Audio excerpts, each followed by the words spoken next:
What's the tiny one? They're not walking through really, are they? That's it.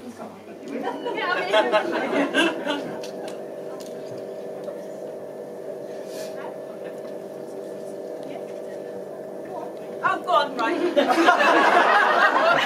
Sit down.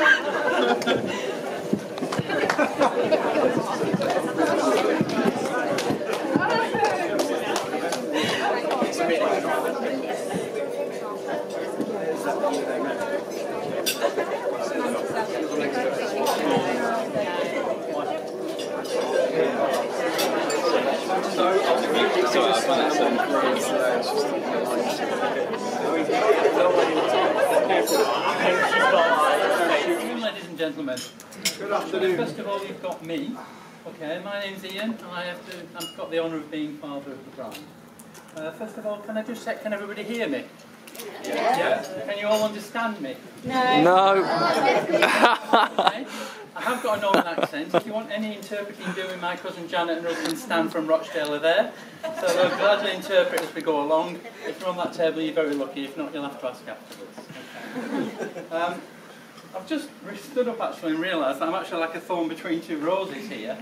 But I think, you know, they both look really beautiful, so I'm really, really pleased.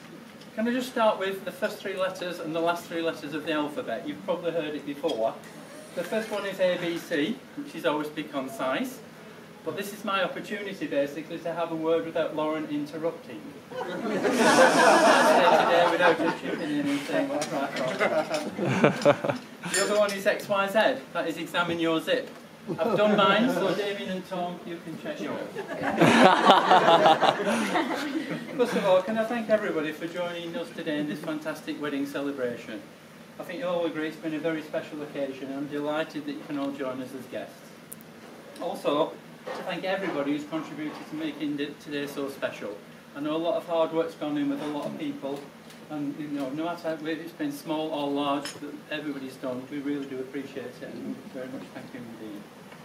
Also to thank Sue and John here at Goldstone for setting up this fabulous marquee, and also to Chris and his team in the kitchen, because I think you'll agree the meal was absolutely fantastic. So a big thanks to them as well.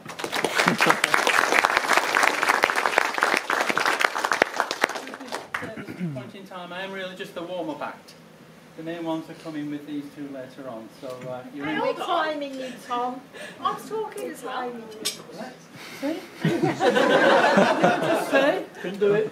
Couldn't do it. The main two are coming, and we have a further two afterwards. Thank you, Lauren. Can't win, can you? No.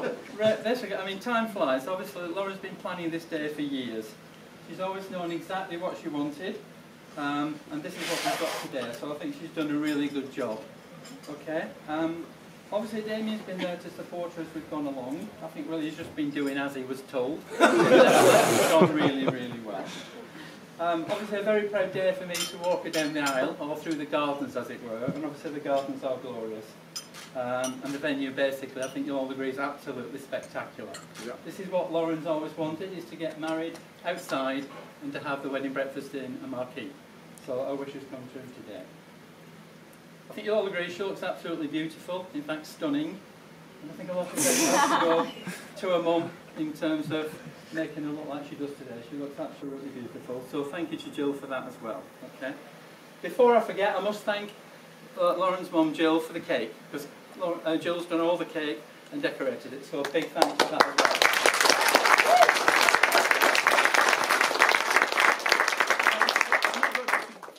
My adopted daughter. This is Frankie, the chief bridesmaid, and it seems over the past 2 days I've managed to adopt her somehow. But we're getting on famously, aren't we? So there we are. I know I'm a bit biased because I think today obviously Damien's a very lucky young man, but I also think that Lauren's a very lucky young woman. I'm just going to go now over a couple of memories over the past few years. Can you hear me, Sally? I can probably listen. Yeah. Is it by any chance the beach story? Yes. Many years ago we went to Woolacombe Beach.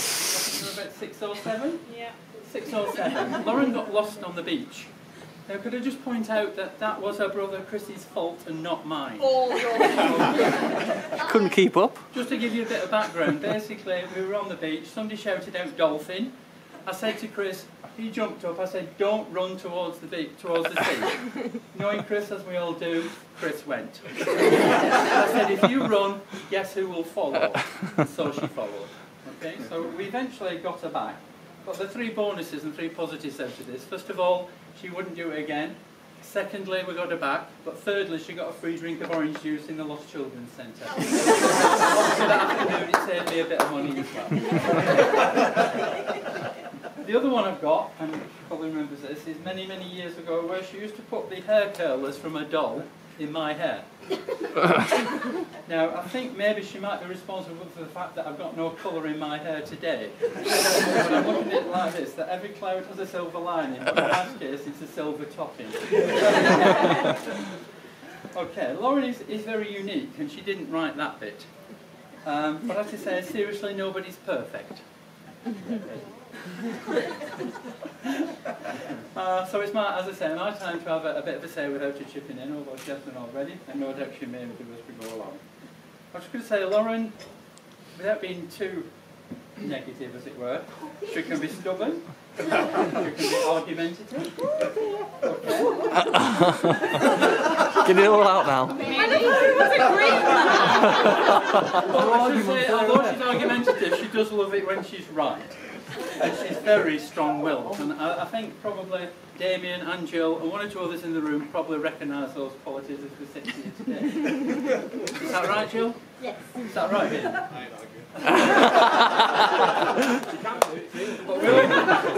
But we all know she's got her own little ways, so let's say we'll leave that because it's a wedding day, but I have just got one more item. Lauren's not very good if she's hungry. So it's very, very fortunate that we've eaten today, because when she's not eaten, there's a certain person called Moody Margaret. And Moody Margaret is not very nice, so you've all got away very lightly today. But, are you alright? I'm alright, Dad, yes. It's going well, isn't it? Are you enjoying it or not? Yeah. Okay, let's get on to the positives then. Lauren is a very loyal, caring and loving young woman. She knows what she wants, and these are very special and admirable qualities as far as I'm concerned. She's grown into an extremely strong young woman of whom both me and Jill are very proud. She's driven and she's ambitious. Just to illustrate the strength of Lauren, over the past month, she's been offered and taken redundancy. She was then offered her old job back with a pay rise and more responsibility.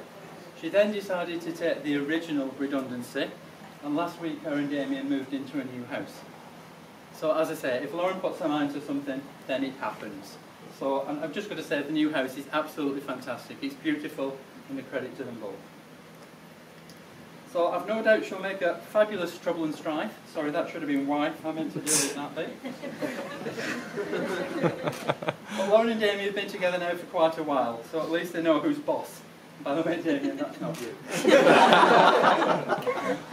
I think it's clear from everybody today, it's clear to say how much they love and mean to each other. And as far as I think I'm concerned, and Mum, they were meant to be together. They were made for each other. And I think they go together like a hand in a glove. So, I've now got the pleasure to officially welcome Damien to the family. But to be fair, he's been a member of the family for quite a few years now anyway. Okay? You always wonder, I think, who your daughter will end up with sharing and spending her life. And both myself and Jill are delighted that it'll be with Damien. She's chosen well, and the important thing, I think, for us as parents is that we know that Damien will look after her. So that's the most important thing to us. So welcome, Damien. Lauren will be a fantastic wife, but knowing Damien, as I do, he'll make a great husband. We've always had a bit of a joke about him being a future son-in-law. Well, for today, he's an official son-in-law. So welcome to the family. Just before I finish, so you'll all be very pleased I'm going now, just to share a shred of wisdom. I just wanted to say to the new Mr. and Mrs. Needle, one line, it's also about the journey, not just the destination. Okay. So to propose the toast, I want to propose a toast to the very happy couple for a very long, happy, healthy married life and their future together. So could I ask you to be upstanding, ladies and gentlemen? you go. So the toast, ladies and gentlemen, on this very special and joyous afternoon is the bride and groom, Lauren and Damien. Lauren and Damien. Oh, yes, man.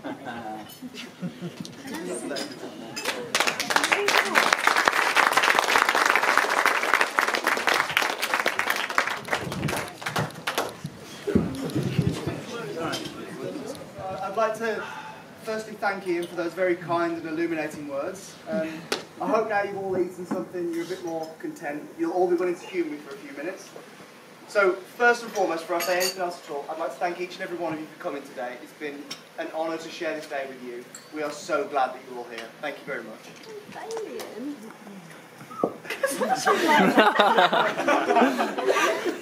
So, as many of you know very well, I need no encouragement to talk. Given what I do, it's very well established.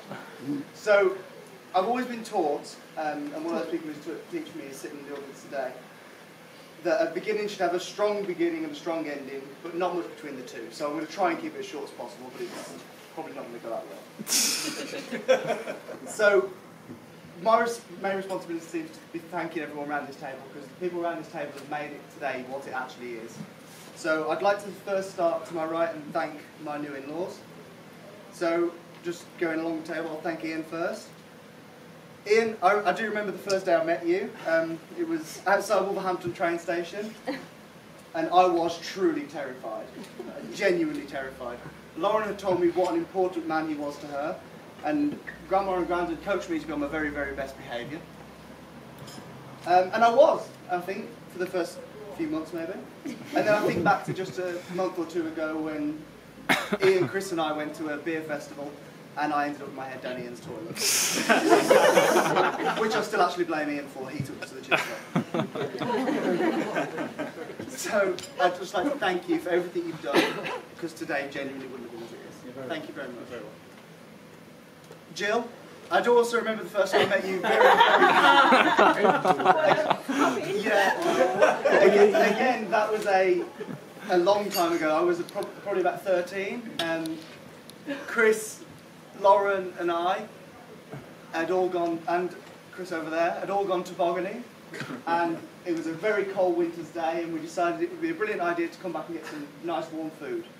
Now, to set the scene, I just started becoming a vegetarian. It didn't last, just as an FYI. But I'd started, and I went back to Jill's house, and she made a lovely meal, a nice heartwarming beef stew. Which we established that if you just pick the beef out, it's vegetarian, it's fine. So not to worry. Honestly. We then finished this meal, and Jill then whipped out a digital camera and started taking pictures of them. My 13-year-old self had one instinct, and that was to run very quickly in the opposite direction. As these pictures were being sent down to Kent to introduce the new family to Lauren's new boyfriend. Again, I haven't actually been stopped from running down the M54 quite so quickly in my life. So I'd like to thank you both for making me feel a member of the family from very early on. It's nice to have you. Thank you. It is indeed. So moving on to the other side of the table, my side of the family. My grandparents brought me up for quite a long time. So my granddad, you've given me more advice over the years than I ever know what to do with. I hope at least 10% of what you've ever taught me rubs off, and if it does, I'll be a better man than I am today. Thank you. Grandma, you've taught me much of what I know today. You taught me how to cook, you taught me how to clean, granted not to Lauren's standards, but...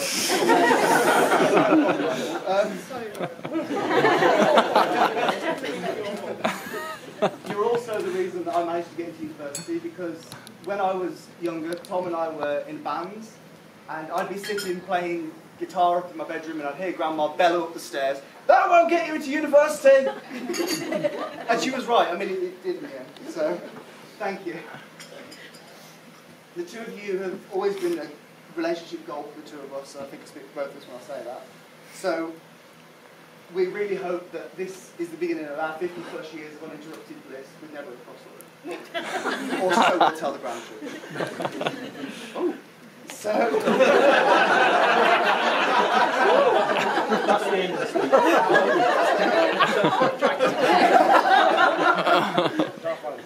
So, to my dad, unfortunately I have many things in my life to blame you for. One being my hairline, which is going back by the day, and this wedding has not helped it, and those two not helping that either. And also my perfectionism. The reason I can't have a scratch on my car, I can't have a mark on my pen, and everything needs to be completely perfect. But more importantly, that has allowed me to get to where I am today. And he's taught me how to deal with those things and turn them into a positive. And taught me that through hard work and dedication, you can genuinely achieve anything you try at. So, thank you. And at either end of the table are the people who bring the other two people down to earth. So I'd like to thank both of you ever such a lot, because you've both helped endlessly. Thank you. So I'd now like to thank all of the bridesmaids, because you all look absolutely beautiful today. Thank you very much for being here and making today so special.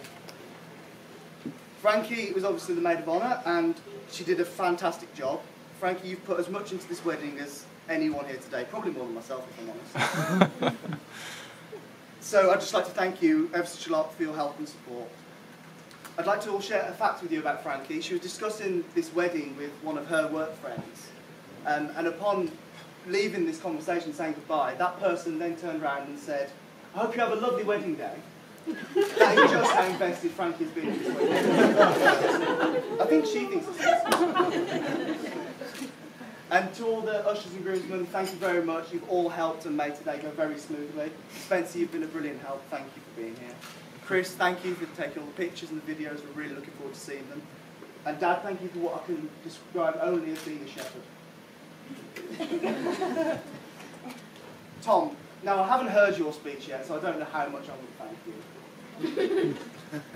I haven't given you much to work with, so over the years I've behaved myself admirably.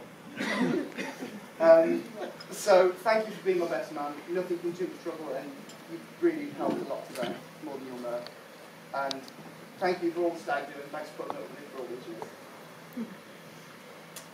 So, to my beautiful bride, you've given so much for this day, as your dad said, and it is absolutely perfect. It wouldn't be as it is today. Thank you.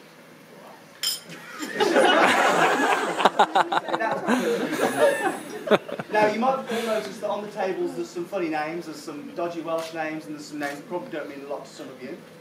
So I'm going to share with you the story of how Lauren and I came to be, and hopefully it'll clear up some of those names. So the name of this table, though it's gone, is actually 2497, which was the name of the squadron where Lauren and I first met in Air Cadets, and it's also the squadron where Chris and Sam first met. So that was how it happened, and we came together over what I can only describe as a mutual love for Mawam sweets. So when we went to our first camp and we first officially became together, that was in Penally by Tenby.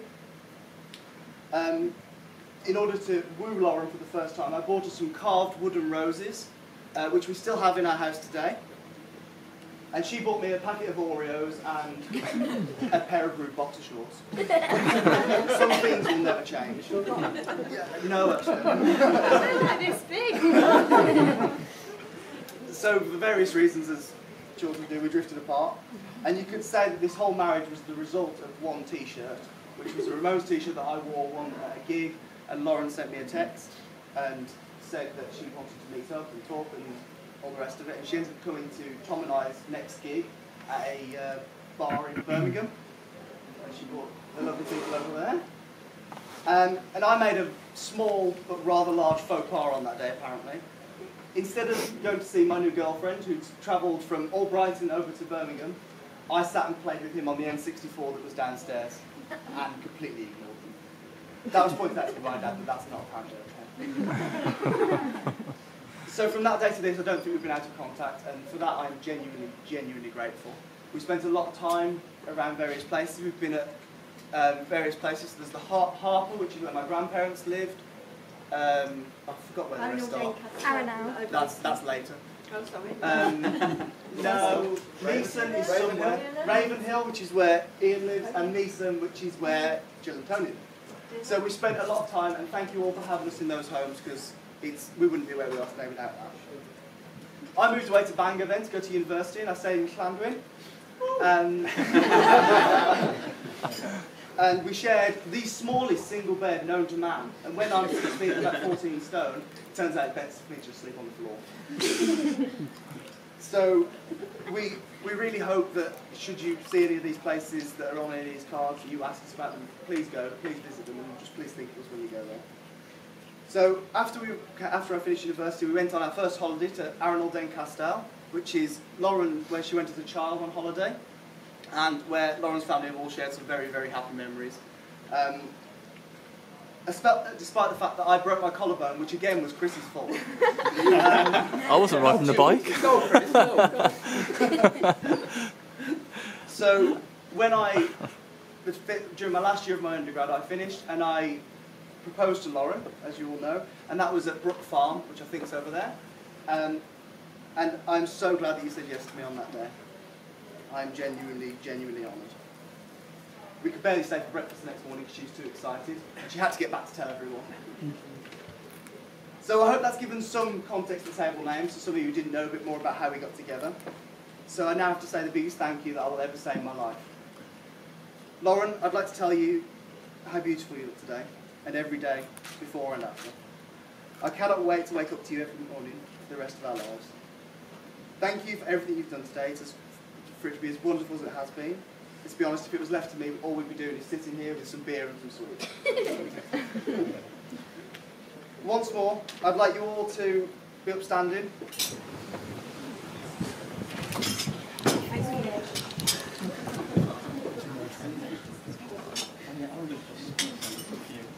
And to raise your glasses to my beautiful wife, to Lauren. Lauren. Thank you.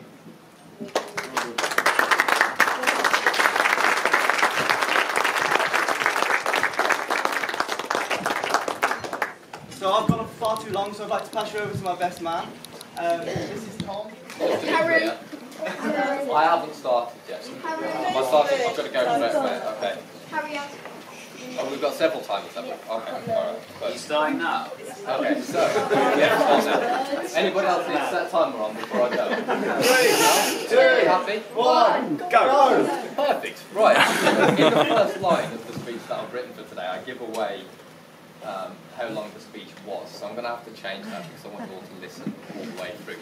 So, to say, they say for a groom's day, there's not that many familiar faces in here for me today. But those who do know me won't be surprised to hear that the line I've heard most from most people when talking about this speech is, don't be too horrible.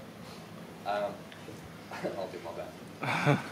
For the first few months since Damien asked me to be his best man, the opportunity to stand in front of a large group of people, most of whom I don't know, who are all gathered to celebrate Damien and his new wife's shared love, and have you listen to a 5-minute character assassination was quite an exciting opportunity for me.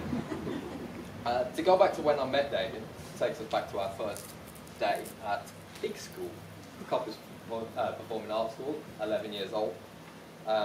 So, very nervous, as I might be now, very apprehensive, unsure about the whole thing was going to go. I had a massive, massive struggle up on my first day. In my first lesson, and my first class, I sat down next to a guy who had been scheduled for every lesson that I'd been scheduled for.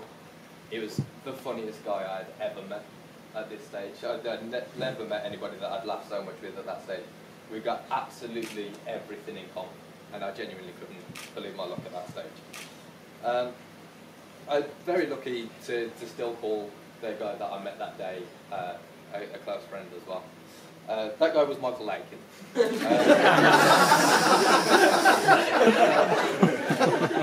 The main downside to that stroke of luck came at our first break time, when obviously everybody congregates in the same place, no classrooms anymore.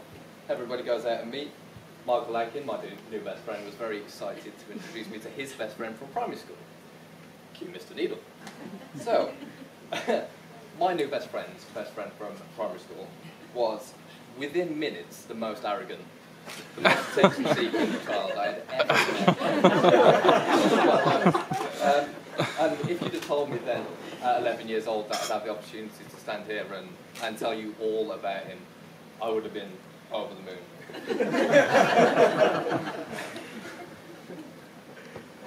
But to be honest with you today, and I'm sure I wrote this obviously before the day, but even more so with how the day's gone, a character assassination doesn't seem like the best thing to do. So in my line of work, I meet a lot of people every day. I meet a lot of people who very quickly take me to be somebody that they can talk to about anything, about their own failings, about the failings of everybody around them, about their fears, about everything, to be honest with you. And it's very easy to become cynical quite quickly in front of those people about everything, really. It's very easy to come to the conclusion that a lot of people just aren't ready for this that we've got to celebrate today. But every time, for as long as I can remember, every time I've spoken to Damien and Lauren, I've never wavered slightly from the confidence that they are. I saw that then. Did you check the time? What we are? 10 more minutes to go. I've never wavered from my confidence that this is exactly what a successful relationship looks like. That this is exactly what two people that have met the right person for them has looked like. I've known Damien for over 10 years. Over 10 years. Some would say too long. I'd be one of those. And in that time, I've witnessed many phases, and I've been reminded of some that I missed out actually. So there was the skater phase, which I think came on quite early. There was a very brief gangster phase. I was not there for that. No, I wasn't there for that. I should clear that Lauren wasn't here for most of it. There was a disastrous blonde phase. I was there for that. We're there for that one. There was the metalhead phase, which I think was shared. And there was the I'm in a band phase, which Damien's already alluded to, but we won't talk about that because that's embarrassing for me as well. The final one that I came up with was the buddies phase, but what? I forgot about the buddies phase. Yeah. Anyway, that's not the point. So there's been a lot of phases in Damien's growing up, and I think just to look today and see the confident, mainly over the last 2 days, accomplished, I would say, almost doctor, and married man. It's just unbelievable to think that annoying kid that my mate Lakin introduced me to has grown into the slightly less annoying. So yeah, so with that in mind, I have basically taken passed up the opportunity to destroy Damien in front of everybody he knows. But the dance isn't too far away now, so I'm sure I'll do that. Okay, so. If everybody would like to be upstanding. Finger on the pipe, please, not quite yet. So, again, if you could all join me in raising a glass once more to my best friend Damien, and the best thing that ever happened to him, to Damien and Lauren. Lauren.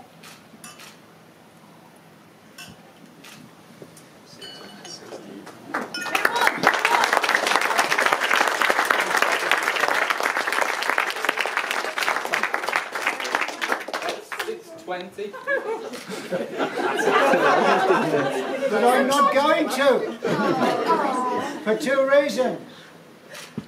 Damien is bigger than me, and more to the point, he can run faster than me. So, instead, with your help, I want to carry out a scientific survey. Yes. Good. I have devised 4 questions relating to Damien and Lauren. And first, I will tell you the question, and then my scientific conclusion. Then I shall ask for your opinion. Okay, so let's go to question number 1, please. Question number 1 regarding Damien and Lauren is, do they love to be together? No. That's the wrong answer. My conclusion, after many hours of careful observation, is yes, of course they do. So now I put the question to you. Damien and Lauren, do they love to be together? Yes. Now, one thing I must tell you early on is that certain people have most unfairly suggested that I am a fraction hard of hearing. So, I need more volume, more decibels, as we scientists say, in your reply. So, I will put the question to you again. Damien and Lauren, do they love to be together? Yes! I think that was yes, thank you. Moving on to question number 2. Damien and Lauren, do they need each other? My scientific conclusion is yes, of course they do. So ladies and gentlemen, boys and girls, Damien and Lauren, do they need each other? Yes! Damien can't do half the stuff Lauren can do.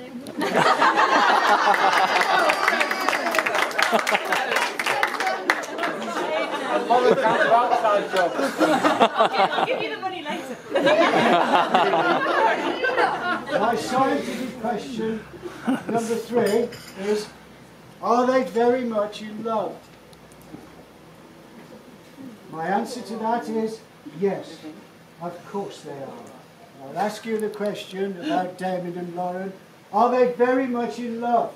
Yes!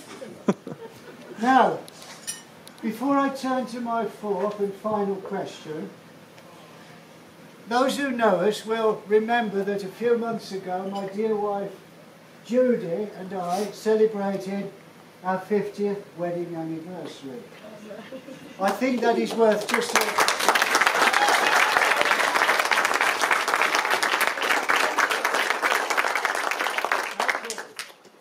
50 years of marriage with never a cross word between us. Do you doubt me, ladies and gentlemen? Yes! I say again. 50 years of marriage with never a single cross word between us.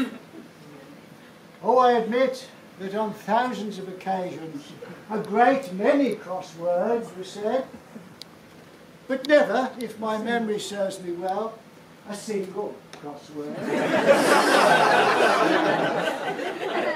Even so, Judy did on one occasion empty the contents of the teapot over my head, and that was before the days of tea bags. She claims to have felt the teapot to make sure it was not too hot before she poured it over my head.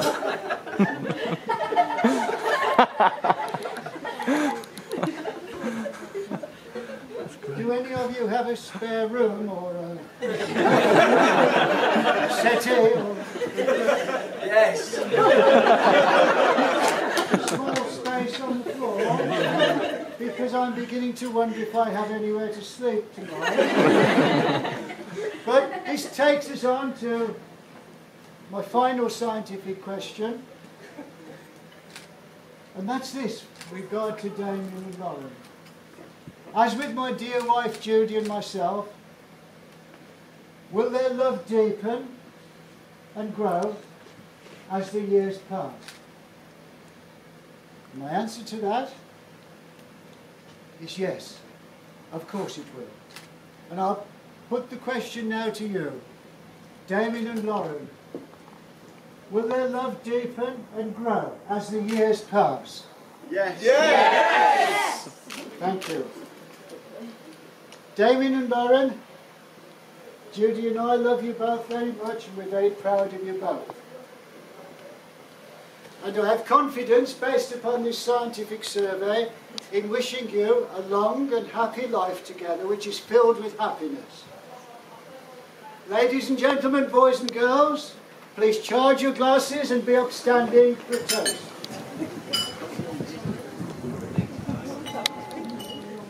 To Damien and Lauren.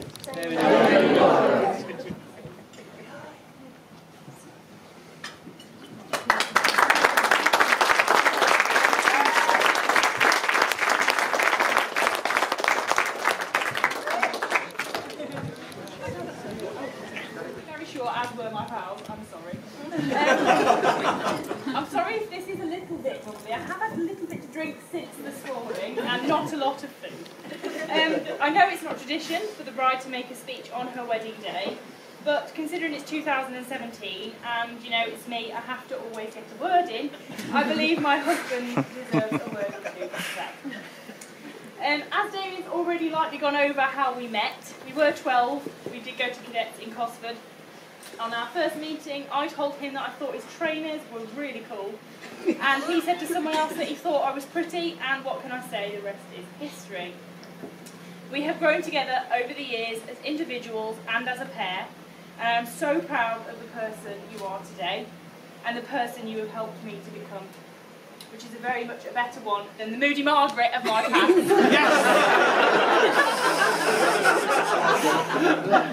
I am grateful every single day for the endless cups of tea, the winter hot water bottles, and the fact that you put up with me constantly putting the heating on when you say it's already hotter than the sun in here. I am slightly less grateful for the fact it takes you 3 days to empty the bloody bin. I can't wait to see what adventures life has to offer us. I hope that we are happy no matter the circumstance. So, here's to you, B, my husband. Let us step into the night and pursue that flighty temptress adventure.